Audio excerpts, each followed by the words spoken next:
This recording was originally a live conversation at the Next Big Thing Brands Conference 2022.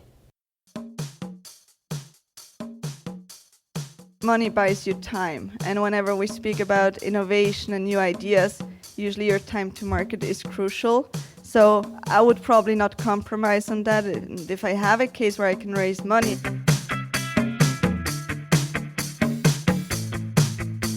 Welcome to the Swisspreneur Show, a podcast about startup stories and learnings from experienced entrepreneurs. Here's your host, Sylvan. Final panel for tonight before you will get some pizza.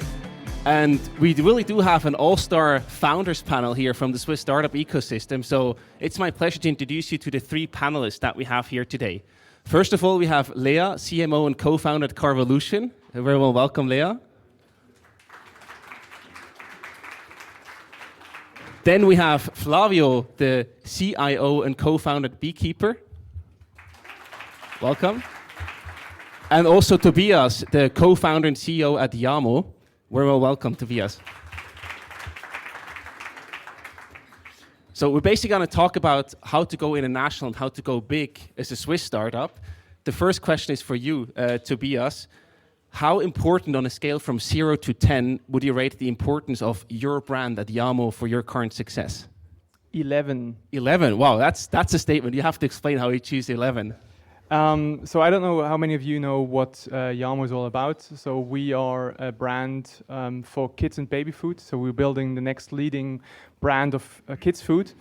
And kids food is something that is very, very emotional. In the end, we are talking to moms and dads. And their trust is one of the most important factors for moms and dads to actually choose a brand. So brand, in the end, for us is trust. And trust is, in the end, a long relationship equals sales. And equals 11 on the scale from 0 to 10. Yes. Léa, you basically run a car subscription company with Carvolution. How important is the brand for you to actually build a successful business in Switzerland? Well, I don't mean to compete with the safety for kids and kids' food. I think there it's even more crucial, but still a car mobility is one of the highest spendings you have for a household. It's not something you spend on every day. So it's crucial that they have trust in us, in the service, in the quality and the promise that we give them mobility. Because you're not willing to spend that kind of money if you're like, oh, is it going to be shady or are they still going to exist in 1 year? And right. So this is a bit the questions we had, yeah. And if you had to choose a number, what's your rating? Well, I would stick to the scale and say 10, because if this is the exercise, yeah, definitely 10. Got it. Flavio, you are with Beekeeper in the B2B enterprise or B2B space. So that is a completely different setup than the two B2C companies that we just heard about. How important is the brand for you? Is that any less or even more important? I think it's also super important for us. We are a B2B company, so we sell to our customers. However, we also B2B2C. So Beekeeper is the frontline company. So we make very simple to use, easy to use technology for frontline workers. And there's 2.7 billion frontline workers in the world. So for everyone that works at the desk, there's 4 people working in hospitals, in restaurants, in hotels, or in factories. And we really help in their daily job. And our brand and our brand promise is we deliver it through the brand. So it's super important for us.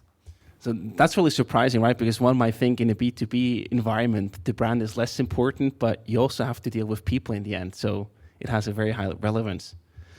Tobias, I want to talk about going international. You're with Yamo not only active in Switzerland, but also in Germany, in Austria, and even in Spain. Was that always the goal for you to go international with Yamo from day one?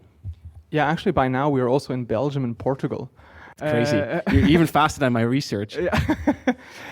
So yeah, it was because we, from the beginning on, we said we either go big or go home.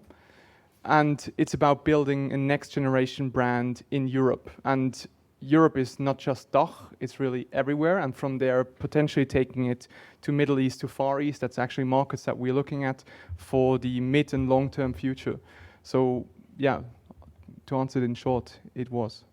And when did you feel organizationally ready to go abroad? Was there such a thing like, we first want to hit product market fit in Switzerland before we take that step? Or when was the right time? And when were you really feeling the readiness to do so? I'm not sure if in a startup context there is something like I'm feeling ready. I think it's always being slightly or quite a bit out of your comfort zone. And with us in particular, we wanted to actually, after we launched in Switzerland in 2018, we wanted to launch in the UK, but then Brexit happened, and then we kind of ditched that whole plan. And then we said, okay, well, what market next? Oh, Germany, same language. And in retrospective, I would not do that anymore, because Germany is, in particular for food, it's a very difficult market. But still. Yeah, I heard they even sue you there. They do.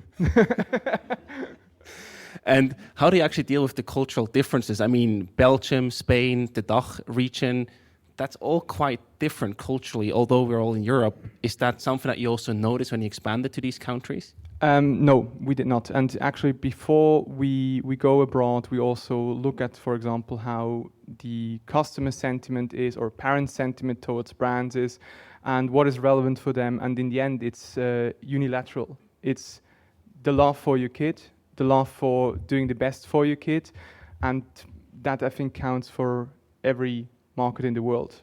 And of course, there might be some smaller differences, but I think we're not at the stage yet where that really matters. Got it. Flavio, Beekeeper is also available at the global scale. You're active in European, but also in the US countries, basically. Do you feel any difference there when it comes to entering the US versus a European market? Yeah, definitely. So the US market, I mean, just from a company perspective and how we work and how we collaborate it's different to go to the US than to Europe. Just the collaboration, when we went to the US, we opened in San Francisco, our office, and all of a sudden we had work colleagues in the Pacific Standard Time, 9 hours difference. And so I think that was really difficult when we were expanding to Germany or Austria or the UK. We can leverage a lot more, what we have in the HQ, the people there. So I think that was for us sort of the main difference.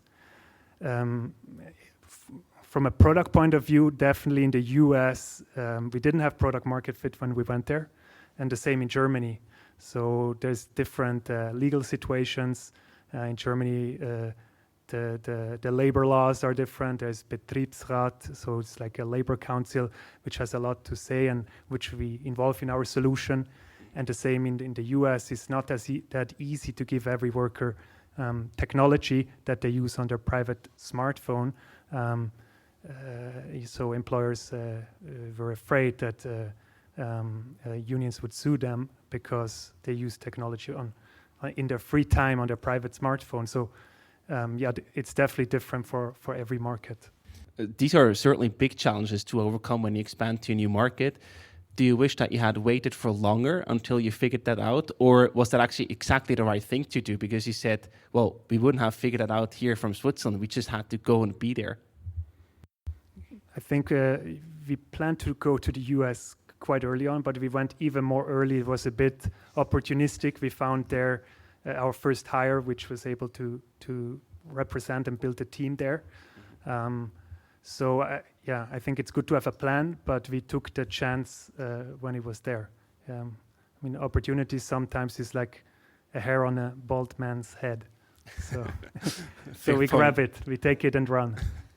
And as a Swiss startup, how difficult is it these days to actually expand to the US? Because that's the dream of many. Huge market, big business there, but at the same time also full of challenges. So how do you actually successfully do take the leap of faith and bring your startup company to the US? So one thing I think is definitely to have the right people there. I think it helps if a founder moves to the US. That would help a lot. We didn't do it. But I would definitely recommend looking into that option. I think also attracting VCs, or if you're on that track, to bring in VC money, to have an investor in the US is definitely super helpful to help with the network there. Nevertheless, we started closing business in the US out here from Switzerland. Is possible. We started closing in Canada, and with that customer reference, we expanded into the US.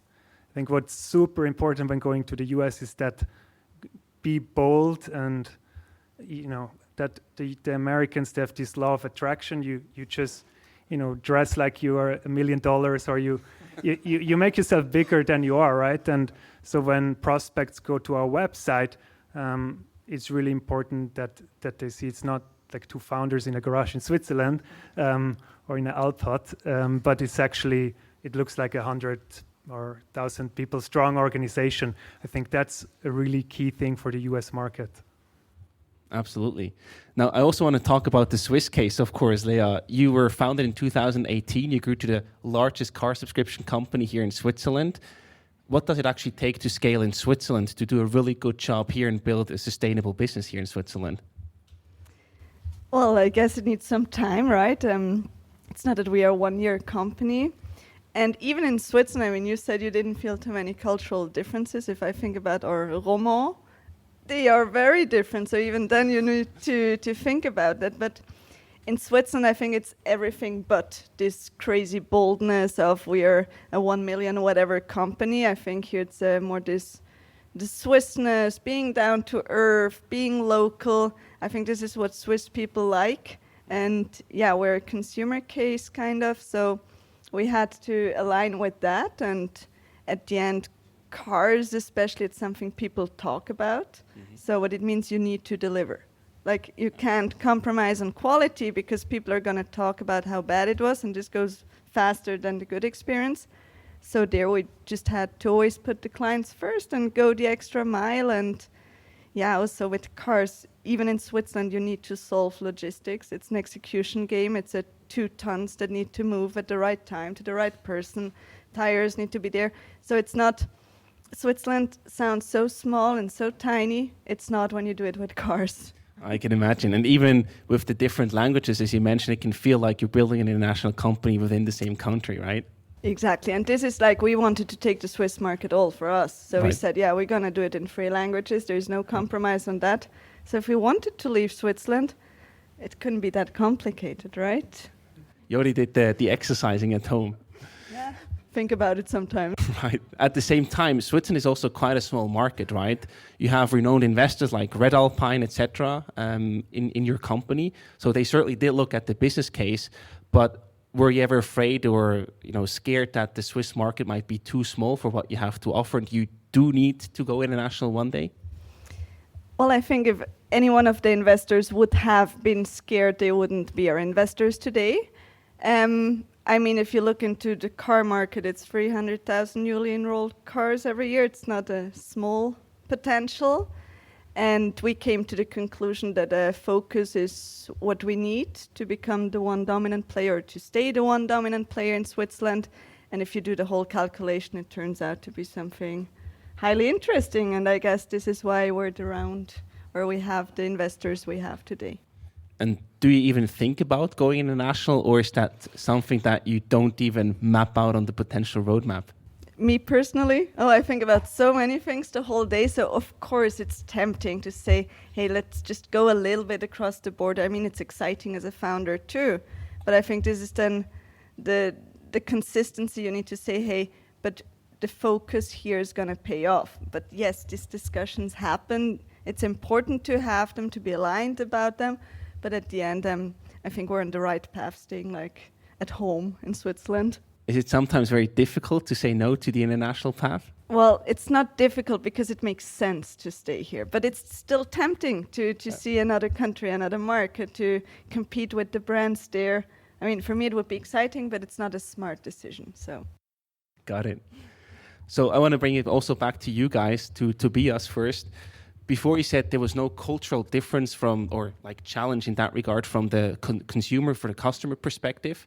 Did you experience that from an internal perspective when you hire local employees or work with local employees, that you face cultural challenges or differences there that you have to deal with? So far, we have not hired people outside of Switzerland. So we are all based here in Switzerland, in Zug. However, we are now a group of 40-ish people from 14 different nationalities. So we do have a lot of different backgrounds, social backgrounds, people with different experiences, and I think that mix really helps a lot when you go abroad, because there is always something else on the table that somebody would bring on. And how was that for you, Flavio? Because you do hire people in the US. Is that a challenge that you faced along the way? So no matter in which country we are, our sort of culture, our core values, they are the same. So I think we hire for cultural fit through those core values, and obviously sort of the local adaptations of the culture, our Krakow office or our Berlin office, our Oakland office, they are a bit different. Usually there's just a few people initially, so they have ideas what they want to do. They like to do game boarding, the engineers in Krakow, or like board games, or just other initiatives that they like to do. So I think a lot of these more local adaptations to the culture, they happen bottom up. And usually when we reach a certain number of employees in a location, there will be an office manager which also supports the team to put sort of the local ceremonies and routines and culture, the grassroots initiatives into place there. That makes a lot of sense. I think that's a great best practice to learn from, basically. I also wonder, when you went international, were there any things that you had to find compromises that you didn't expect before? You know, I could imagine when you say, we want to open a new office, then you might need more funding, for example, so you get more diluted with your company. Just one example, but maybe you have other examples where you say, hey, these were some tough compromises that we faced when going international. Yeah, difficult question. I think definitely not compromise on the people. I think that's really important. So if we talk about where we wouldn't compromise, and maybe I can think of something where we compromised. But I think like hiring processes, or just how you hire, that's really important to not, there's just a few people there. It's okay if just one person interviews a new starter there. I think it's important to screen the people well and make sure they are fit. A compromise? This is difficult. At least not a conscious compromise. Yeah. That's also a good sign. Do you want to add anything to that, Tobias? But we don't hire internationally. But I wanted to ask you as a follow-up question, because you basically hire in Switzerland only, you as well, Tobias. Is that more difficult for you? Because then you also have quite a limited talent pool, right? Well, I cannot really compare it, right? But from what I hear and see, I think the war for talents is on fire, regardless of where you hire. So there also, we spoke about the brands before, and going through this 4 years with Carvolution, I realized how much easier hiring becomes, or recruitment, when you have a certain brand. But at the very early stage, it's tough. People don't know you, they don't trust you, they don't know if it's going to work, how good is the product. They want to have job security and still follow a vision. So I think, and also finding really these talents is one of a key everyday thing for the founders, because at the end it's them going to execute it to a certain extent. And so I think hiring, it's difficult, and we have hired people from Germany. But I don't know how complicated it was at the end. Okay, fair point. You mentioned this brand, the importance of the brand. Did you consciously work towards that brand by saying, hey, we have a PR strategy, we really have the brand in place that we want to build? Or, which I can imagine also happens, was it just like, we have to stay long enough in the market so people start to recognize us, see us multiple times, to then also have this brand reputation? Well, of course, I'm very focused on building a brand. It's more faced in terms of consumers, because we need to sell, we need to grow. But it's nice if then you realize that you became a brand that people want to work for. So it was more like a side effect, but I think we have also, for example, in our sales team, a lot of previous clients. So you start understanding those dynamics, and I think at the end, a cool brand for the consumer is also usually a cool brand to work for. Of course, you need to pay corresponding salary or compensations. But no, we didn't really have like this employer branding stuff. But there was no master plan behind it. Yeah. Fair point. I also want to address questions to all three of you. Let's start with you, Tobias. Would you prefer to scale through bootstrapping or through VC money, if you could freely choose? So, and both has the same outcome, or because then... Then it's easy, yeah. But do you have a personal preference for either of the two? A very difficult question, because I think it's so different.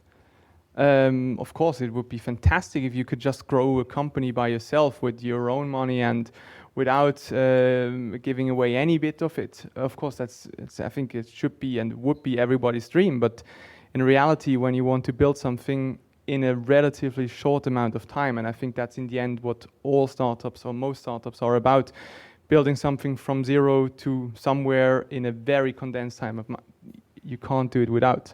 Yep.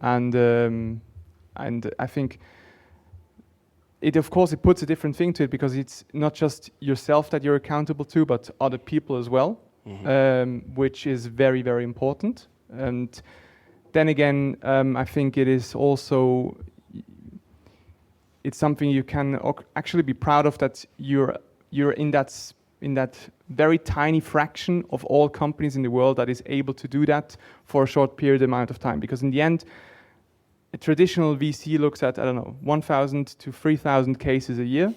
They invest in below 1%. Yeah, you're one of those below 1%. So you need to kind of make it work. We hope you're enjoying the episode. If you're an entrepreneur looking to raise your first round and would like to learn more about the fundraising process, check out our free fundraising masterclass with Pascal Koenig and Sophie Lamparter, available on our website. With videos, text breakdowns, and lots of free resources, Pascal and Sophie take you through the entire fundraising journey in 10 exciting phases. Learn more at swisspreneur.org/fundraising. Flavio, how is that for you? I mean, you obviously also have VC money. Yeah, so we went the route to raise money. I think both can be good. For us, it was important that we can stay master of our destiny. I think, thinking about VCs or investors coming in and you giving away shares, you become less master of your destiny. I think that can only really happen when, I think the same like you recruit employees, it's important to also looking for cultural fit with VCs. We actually had to turn down once in a round a term sheet that was already signed. We were in the due diligence, but we needed to turn that down and find a plan B. So I think that's also there important. And what was the other thing? Well, also kind of overpromise and underdeliver. I mean, that could bring you into a position where when you have other investors on the board, etc., that you're no longer, or we would no longer be master of our destiny. But I think, so expectation management is also super important. But yeah, we start that cult of empowering frontline workers, and actually the more people that support us, the better. So we are really happy to continue the journey with investors. Great. And Léa, of course, you also have investors on board. So is that also your preferred way of doing business? Well, I don't know yet. I haven't tried both, but for Carvolution, at least, it was the only option. Otherwise, there would have never been any car on the street. But yeah, I think time or money buys you time. And whenever we speak about innovation and new ideas, usually your time to market is crucial. So I would probably not compromise on that. And if I have a case where I can raise money, and we like to think that it's only money when you go to a VC, but it's network, it's trust in your brand, it's helping you on so many parts, I would try to get that money. And also I believe also it gives founders a certain confidence in their idea or in their business when they manage to raise. And I think you need this confidence when you really want to start to sell whatever, B2C, B2B, whatever the market is. So, and I also enjoy this process of raising rounds. So it's challenging, but then you think, okay, now it's done, it's signed, now it's over, and then it's actually when it starts. Because once you have the money, you have to do the best out of it, and this is when, yeah. Then you have to deliver, right? Exactly. You have to go to work. Exactly. So fundraising is, of course, only one part. It's also about hiring the right talent to then make your company go bigger and scale. If you had to choose one thing that helped you to hire and attract the best talent, what would be like your secret tip or your best practice to share?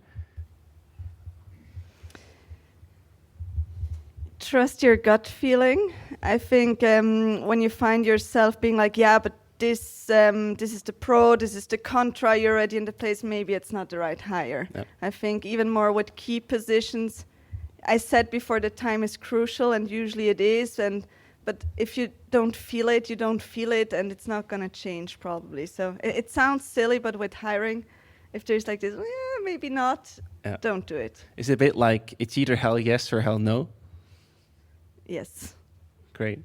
Flavio, what's, from your experience, your tip to hire and attract the best talent? I mean, especially in the early stages, talent didn't come to us. You mentioned that before. So we needed to go out there, recruiting fairs, active prospecting on LinkedIn, writing to people. I think the best people, they have a job, and you need to look for them. We needed to look for them. Mm-hmm. I think one funny thing I did, I have a computer science background, and I was looking for a lot of engineers. So I started scraping all master theses in Switzerland and looking which master theses sort of have relevance to what we are doing. And then I just started to, give compliment about their master thesis and that I would like to get to know them. And I think their master thesis is relevant to what we are working on. I hired one person like that, but nevertheless, it was a lot of fun. So I think go out there, find the people. They will not find you initially. And also makes a very great story to tell and share. Tobias, what is your tip to hire the best people? Would you sell me that scraper thing? I think I would totally sign what Leo just mentioned. I think in the end, it's the gut feel, even though I would wonder, did you have it from the early days on already? Yeah, it's because it's something that you really need to devolve over hundreds of people that you see, and then at some point it takes you 10 minutes if this is going to work out or not. Yep. And in that regard also, you probably will make mistakes along the journey, right? Unfortunately, yeah. How do you then fix them properly? Yeah, it's this is something that is really something that you need to learn, and it's so important, especially in a country like Switzerland, I think, where usually nobody's ever fired unless you kind of set the building on fire. Yeah. And really, I mean, hire slow, fire fast, I don't know, I would say hire fast and fire fast. Yeah, both are important, yes. Absolutely. I love all the points that the three of you just shared now, and I think that's the perfect way to end on this positive note. Tobias, Flavio, Léa, thank you so much for joining us today, and all the best for the future of you and your companies. Thank you.